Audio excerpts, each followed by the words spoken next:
Hey tout le monde, j'espère que vous allez bien. Je vous fais cette petite vidéo en fin d'année avant de me rendre à Port Aventura, puisque maintenant mon séjour n'est plus que dans 2 semaines, donc autant vous dire que l'excitation est au max. Comme vous avez pu le voir avec le titre de la vidéo, il s'agira d'un top 10, mon top 10 de cette année, puisque je n'en ai encore jamais fait sur ma chaîne.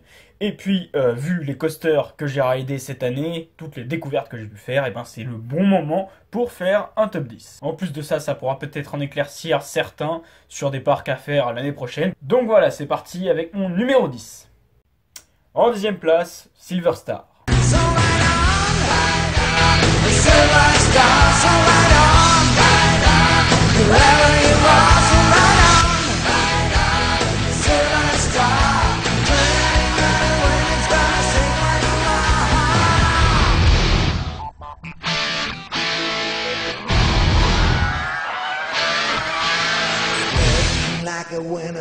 Cet hypercoaster construit par BM situé à Europa Park est bien critiqué par nombreux coaster fans.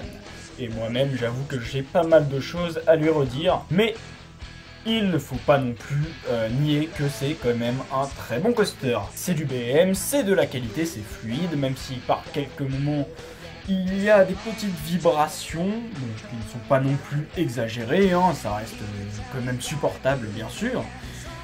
Avec quelques camelback où les airtime ont leurs effets, même si pour la plupart malheureusement ils sont quand même pas mal trimés, et c'est sur ça d'ailleurs que beaucoup de personnes ont à dire sur Silver Star. C'est vrai que pour un hypercoaster, quand on compare face à Shambhala ou à Expedition GeForce, bah il est un peu mou du genou quand même, hein. C'est pas du tout le même style, mais ça reste quand même un très bon coaster. Sans oublier qu'il a une musique de rock très sympathique comme musique officielle, c'est celle que vous pouvez entendre en fond d'ailleurs. Donc voilà, ça rajoute un petit plus à la track. Voilà pourquoi je le mets quand même en 10e place. En 9e place, Valkyria.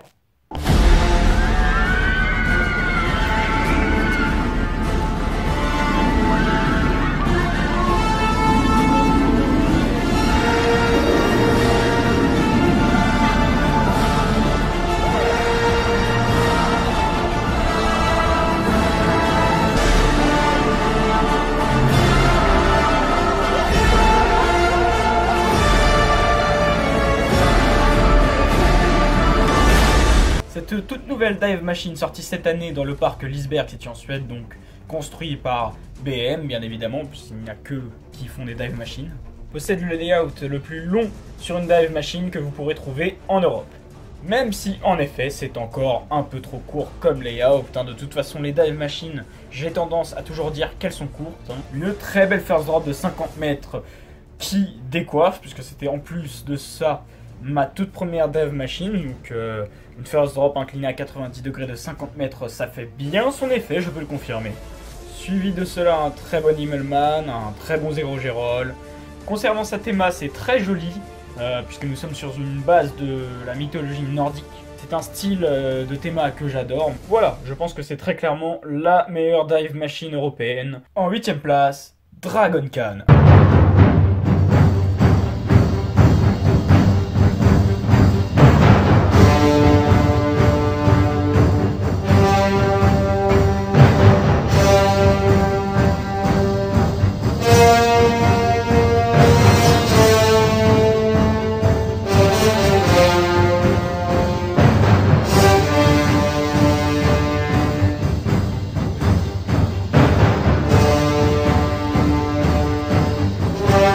Un bon vieux coaster BM bien intense comme on les aime, avec des roues full nylon. Ce qui donne bien évidemment un bruit de malade.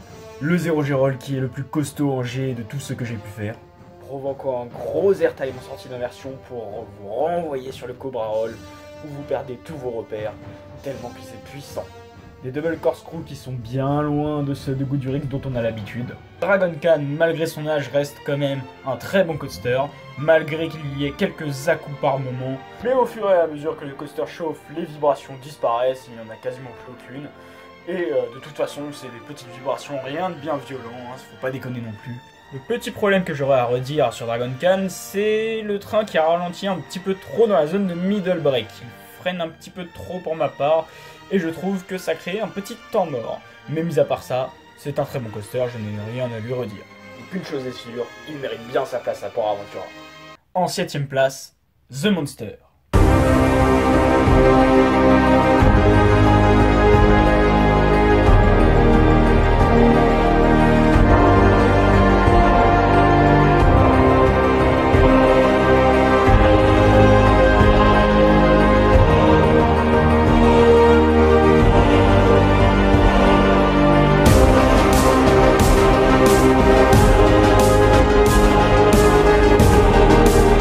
Inverted Coaster construit par B&M, situé à Mézières-les-Messes dans le parc Walligator. Ce coaster, qui lui non plus n'est pas tout jeune, garde une très bonne patate.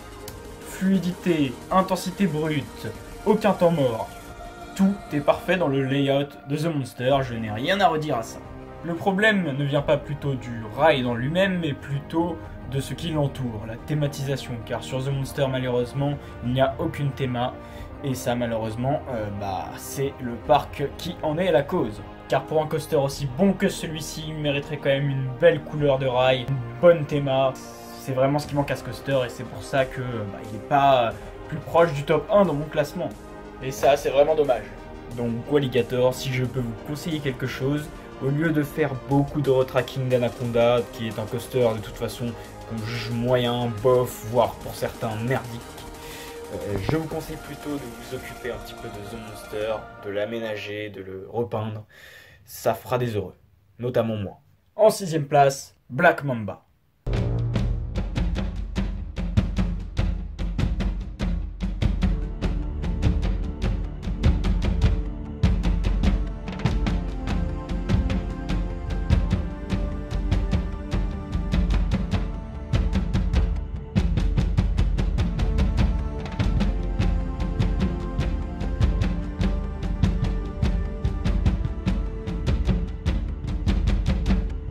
Black Mamba est encore une fois un inverted aussi de chez B&M situé dans le parc Phantasialand à Brûle. Si pour The Monster j'avais jugé qu'il n'y avait aucune théma, pour Black Mamba c'est totalement l'inverse. Ce coaster possède une théma qui est l'une des plus belles que j'ai pu voir à ce jour. C'est à en donner le frisson. Rien que pour ce point, c'est déjà une vraie démonstration de force. La zone ainsi que la file d'attente sont très immersives, ainsi que sa gare monstrueuse avec un son juste parfait au dispatch.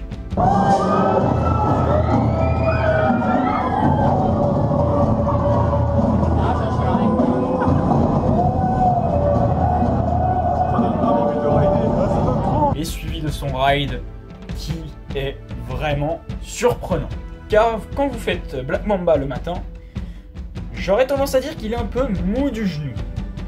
Mais par contre, quand on arrive dans le début d'après-midi, le coaster, on sent qu'il a chauffé. Et là, ce n'est plus du tout, mais vraiment plus du tout le même. En chauffant, le coaster prend de l'intensité dans beaucoup d'endroits, notamment ceux où le train venait à ralentir par moments le matin.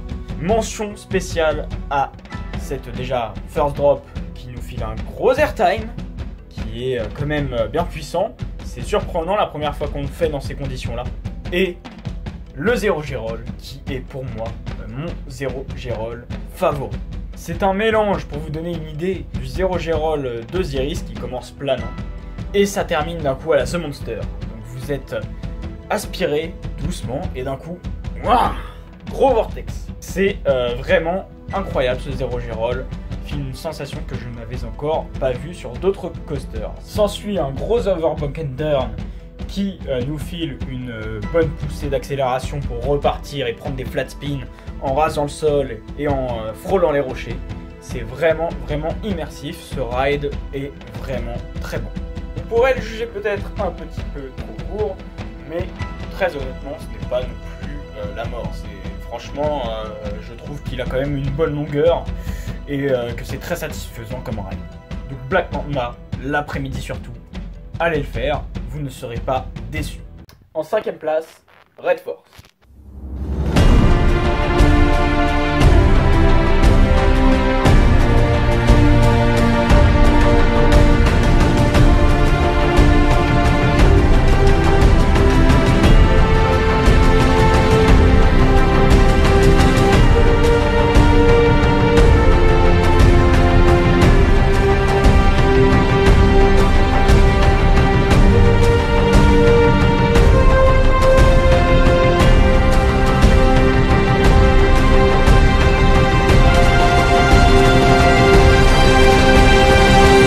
Sportacoaster Intamin est maintenant le 3e au monde.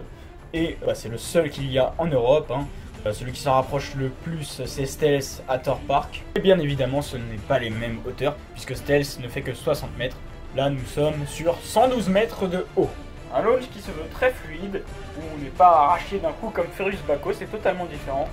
On monte en vitesse, bon quand même assez rapidement, parce qu'on atteint les 180 km/h en 5 secondes, faut pas déconner, ça fait quand même une bonne vitesse accumulée. Mais voilà, on atteint les 180 km/h et la vitesse est d'autant plus surprenante. La montée, clairement, ça passe très très vite, on n'a pas vraiment le temps de réaliser. Le meilleur passage est clairement arrivé en haut du top hat, on se prend un airtime pour replonger, où là vous apercevez bien les 112 mètres de haut qui font quand même assez haut mine de rien. Puis ensuite pour redescendre à pleine vitesse pour arriver ensuite sur la zone de frein. Bien évidemment c'est court, c'est un strata, mais bon, ce n'est pas décevant parce qu'on s'y attend, c'est bien le but justement d'un strata, c'est de donner tout d'un coup, et c'est court mais c'est puissant. Red Force est pour moi une véritable expérience, ce n'est pas vraiment un coaster parmi ce qu'il y a dans tout mon classement. Pour moi c'est une véritable expérience, c'est une sensation totalement différente de ce qu'on peut ressentir sur d'autres coasters, mis à part les autres strata, bien sûr, qui doivent encore plus arracher parce que c'est des launchs à câble. Certains critiquaient Red Force pour ses vibrations, moi personnellement je n'ai pas ressenti de vibrations mis à part au launch, mais justement avec le bruit de F1 je trouve que ça fait assez immersif et c'est pas dérangeant. En fait avec le launch je trouve que ça accompagne très bien, en fait c'est vraiment pas désagréable, j'ai pas trouvé Red Force désagréable moi. Je l'ai vraiment adoré. Donc n'hésitez pas à aller à Port Aventura pour aller faire Red Force. Et puis bon, c'est pas comme s'il n'y avait pas d'autres très bons coasters à Port Aventura. Dans ce parc, vous aurez toujours l'embarras du choix. En 4e place, Expedition GeForce à Holiday Park.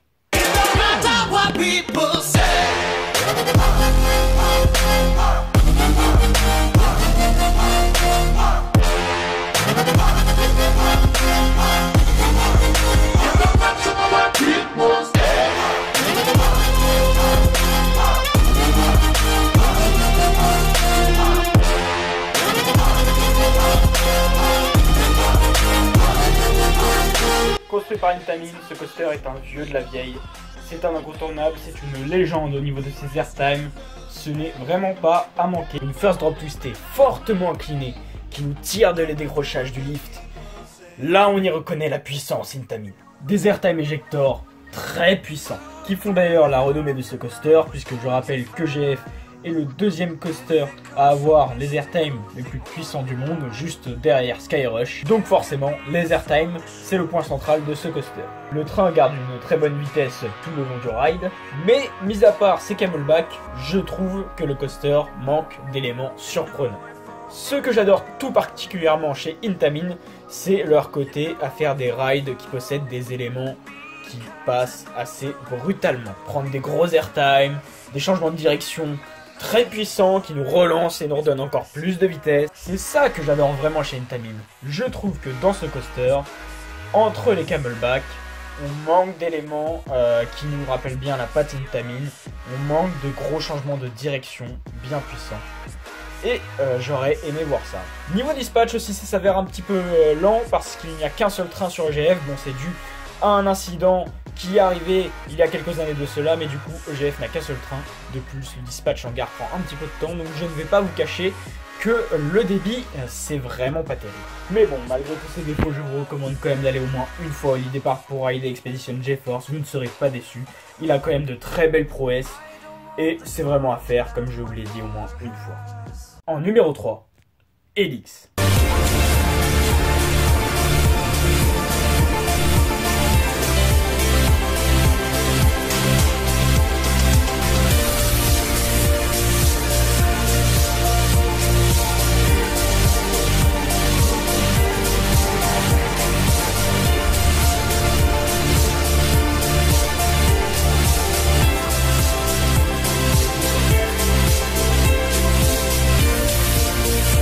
Ce fut ma deuxième plus belle surprise de cette année. Ce coaster de chez McRide, situé à Liseberg en Suède dans le même parc que Valkyria, est unique en son genre. Il est actuellement le plus complet des coasters que j'ai pu voir à ce jour. Airtime, inversion, planante, intense. Il y a de tout. Il réunit tout type de sensations dans un seul coaster. Et ça, bordel, ce que c'est magique. De plus, il a des inversions qui sont quand même bien appropriées à lui, comme le Norwegian Loop, et un très bon élément qui est le Non-Inverted Top Hat, qui se trouve juste après le deuxième launch. Pour moi, les meilleurs passages du layout sont le 0G Roll, celui du Shape Turn. Le 0G Roll est tellement puissant, intense, brut. On en oublierait même que c'est un Mac tellement que, waouh, ça décoiffe. Celui d'un Shape Turn qui est à la Taron où on est plaqué sur la gauche. Le deuxième meilleur passage pour moi est le dernier camelback que va prendre le train juste après avoir pris le Non-Inverted Top Hat. Pour moi, ce camelback m'a fait vraiment penser à un des airtime qu'on ressent sur Shambhala. Cet airtime dure 3 secondes, ce qui est quand même vraiment long. Et bordel, on décolle, on sent dans Shambhala à ce moment-là. C'est clairement un airtime qui est vraiment impressionnant. De plus, il est situé dans un très bon environnement puisqu'il est placé au sommet d'une colline. Ce coaster est réputé pour sa très bonne bande sonore, parce que c'est une bande sonore de style électro. Et moi encore aujourd'hui je me l'écoute en boucle, elle est géniale cette bande son, il y a tellement de choses bien sur ce coaster. La seule chose qu'on pourrait peut-être reprocher à Helix, c'est son manque de patates dans les launchs, mais même moi, franchement ça m'a pas surpris, je savais que les launchs c'était plutôt des launchs traditionnels que des launchs qui vous propulsent comme ça fortement. Mais voilà, un petit peu plus de patates dans les launchs, ça aurait été un petit plus. De nuit, les trains sont juste magnifiques avec les lights verts qui se trouvent sur les côtés. C'est juste magique. Je n'ai pas d'autres mots pour décrire ce coaster, c'est magique. J'ai passé de très bons moments sur ce coaster et je vous le recommande aussi. Franchement, l'Iceberg, il y a beaucoup de choses intéressantes. Et Helix, ça a été le gros coup de cœur de mon séjour à l'Iceberg. En numéro 2, Taron.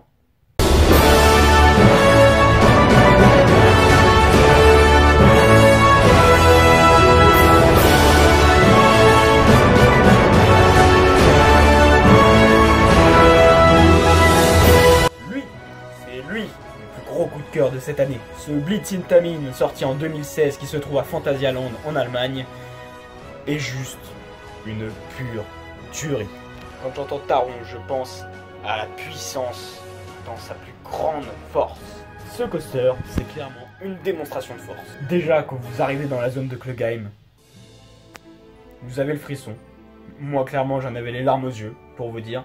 Vous voyez des rails noirs in Tamin passer en dessous de vous, au-dessus de vous. C'est tout simplement incroyable. De plus, bon, on a une bande sonore qui là aussi défonce tout. C'est d'ailleurs ma bande sonore préférée sur un coaster. J'en ai encore le frisson quand je l'écoute. Franchement, je me l'écoute tous les jours. Les bandes son de Taron, je me les écoute tous les jours. Je suis accro à ces musiques qui sont vraiment épiques. La musique épique, de toute façon, c'est mon style de musique préféré. Et bordel, ils ont fait fort avec cette bande son, ils ont vraiment fait fort. Voilà, rien que pour la zone de Klugheim, Taron est le plus beau coaster que j'ai pu voir à ce jour. Et pour ce qui est du ride, bah c'est pareil, c'est à la même hauteur que la Thema. Des Turn qui sont vraiment hallucinants, qui vous plaquent à gauche, à droite, jusqu'à vous en perdre la tête quoi, c'est tout simplement hallucinant la puissance des Turn. Moi, la première fois que j'ai ridé ce coaster, c'était... Qu'est-ce que c'est que ça? Qu'est-ce que c'est que ça? Le premier launch, on en voit bien. Alors, certains diront que ça manque peut-être de patates, pour certains, mais moi, personnellement, je l'ai trouvé parfait. Et le deuxième launch... Incroyable, incroyable. Après avoir enchaîné pas mal de S-turn, vous ralentissez un peu, arrivé sur cette deuxième zone, vous allez être relancé à une très bonne vitesse de 117 km/h.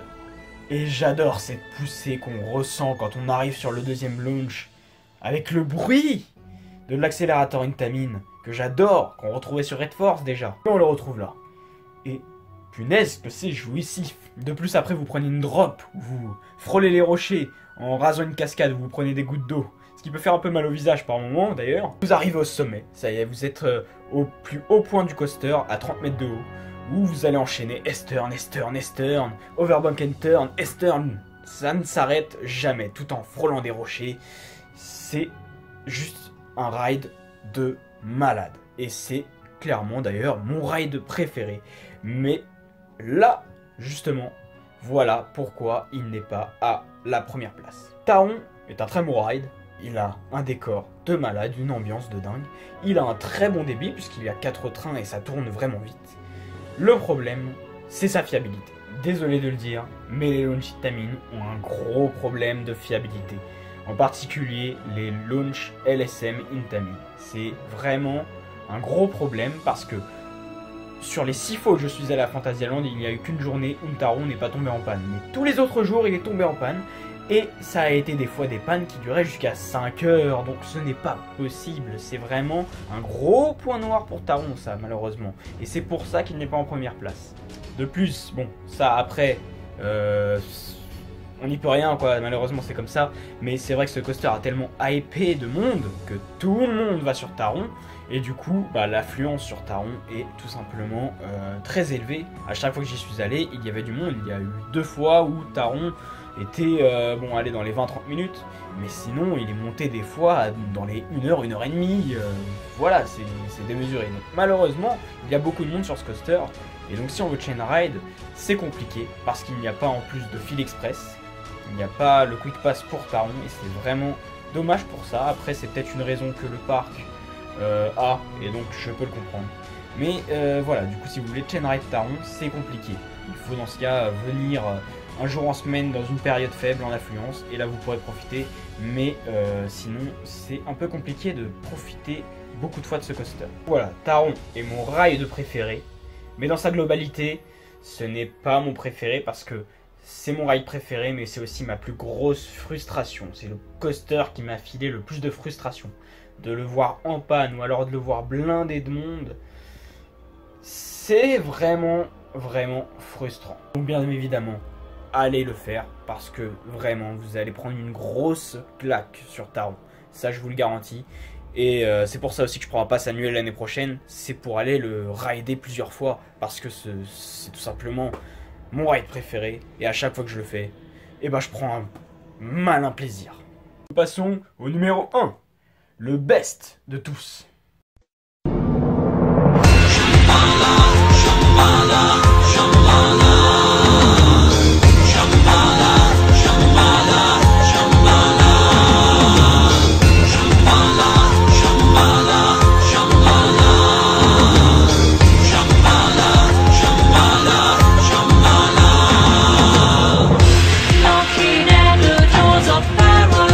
Et il s'agit du grand Shambhala. À Port Aventura, ce coaster, cet hyper BM de 76 mètres de haut, est mon numéro 1 depuis maintenant plusieurs années. Des airtime très longs et très puissants qui vous font décoller. Vous avez l'impression que vous allez vous envoler dans le ciel et partir dans l'espace. Une fluidité juste parfaite. Avec une grande first drop possédant au bout un changement de direction, vous faisant prendre beaucoup d'intensité pour redécoller. Et on prend de l'intensité dans chaque creux de camelback. C'est ça que j'adore avec Shambhala. Ce mélange de planage et d'intensité, c'est juste une merveille. Je n'ai pas de défaut à donner à Shambhala, puisque on peut même le chain ride celui-ci. C'est ça qui fait qu'il est premier. C'est qu'on peut le rider quand on veut avec la file express illimitée. Bon, évidemment, il faut mettre le budget pour ça. Parce que moi, à chaque fois que je vais à Port Aventura, j'investis dans un pass illimité pour ne pas faire d'attente. Et là, je profite à merveille. Je peux chain ride autant que je le souhaite. C'est donc pour ça que Shambhala est pour moi numéro 1 de mon top. Car il est parfait dans tout l'ensemble. Que ce soit pour le ride, mais aussi pour l'accessibilité au coaster. Car forcément, plus on peut en profiter, plus on s'amuse. Car c'est vrai que lorsque l'on fait un classement personnel, on a l'habitude de noter principalement le ride en lui-même, la thématisation. Mais on oublie parfois une chose qui est très importante. C'est vraiment ça, c'est la gestion, l'accessibilité que vous allez avoir dans le ride, combien de fois vous allez pouvoir en profiter. La fiabilité aussi, parce que Shambhala, c'est une machine de chez BM. Et franchement, BM, c'est très fiable. Et Shambhala est forcément donc très fiable. Je ne l'ai quasiment jamais vu en panne. Et quand je l'ai vu, c'était pas plus de 20 minutes et c'est arrivé qu'une seule fois. Donc c'est vraiment très important ces petits points. La fiabilité, la gestion, ça y compte beaucoup. Et La preuve, c'est que si ça ne comptait pas et qu'on n'en avait rien à faire, je mettrais Taron premier. Car niveau ride, j'ai une légère préférence pour Taron. Mais c'est très près de Shambhala niveau ride. Je préfère un peu plus Taron dans le ride, mais Shambhala est pas loin derrière. Mais du coup, le fait que je puisse faire Shambhala autant que je veux alors que Taron non, ça change beaucoup de choses. Donc voilà, Shambhala est numéro 1. Voilà, vous connaissez maintenant mon top 10 de cette saison 2018. N'hésitez pas à me donner le vôtre en commentaire, histoire de voir un petit peu les préférences de chacun, histoire d'en débattre aussi. Je trouve ça intéressant personnellement. Et puis bien écoutez, je suis actuellement en train de réaliser le montage de ma vidéo à Fantasyland ainsi que celle à Disneyland. Et bien évidemment, lorsqu'elle sera terminée, je vous la mettrai en ligne sur ma chaîne. Cette vidéo touche à sa fin, j'espère qu'elle vous aura plu. Si c'est le cas, n'hésitez pas à mettre un pouce bleu ainsi qu'à partager cette vidéo sur tous vos réseaux sociaux pour aider à développer ma chaîne. Si vous avez des questions, ça se passe en commentaire, j'y répondrai avec grand plaisir. Sur ce, eh bien, je vous laisse et je vous dis à plus.